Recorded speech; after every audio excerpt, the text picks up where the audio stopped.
tigers as parents, are they good parents? You've probably heard the human term tiger parenting, the parents who are very authoritative and really want their kids to do well. And the kids don't get a lot of leisure time. They don't get time to just play around and be kids. Are real tigers like that as parents? Because the term tiger parenting is coming from the fact that it seems that tigers are ferocious, on you kind of all the time parents.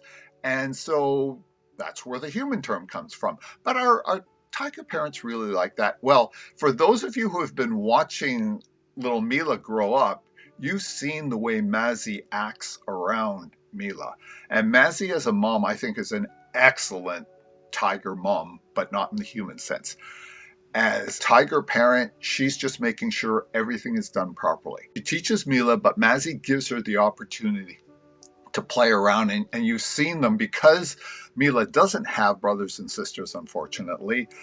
Mazzy has served as a surrogate playmate a lot of the time. So I think that's excellent. Like any sort of feline, they're born really kind of helpless. They're born blind and they don't open their eyes for a couple of weeks. And they're small, a couple of pounds, 2 to 3 pounds. The female will nurse the cubs for usually on average about 5 to 6 months. And then the cubs are able to start going out with mom and learning lessons about hunting and how to stalk prey and how to find prey and how to keep quiet and out of sight and all that kind of stuff.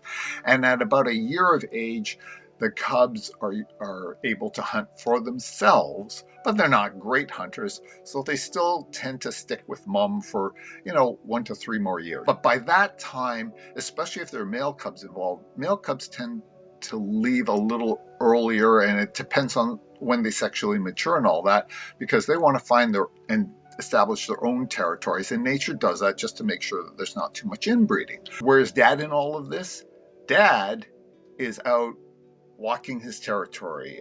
You've heard on other Amur Tiger talks, I hope, that dads have huge territories. Like we're talking 1,200 to 2,000 square kilometers. Although they're solitary by nature, and that's in the wild, that's the way they want to be, they can live in small groups as far as the females go, for sure, for a number of years. It sort of depends on how they're brought up. But the father tigers, they don't do a whole lot except be the father of the cubs, and then they go about their own business, and they really don't have much of a hand in raising the cubs at all. That's where we stand with tiger parents. Not as fierce, interestingly enough.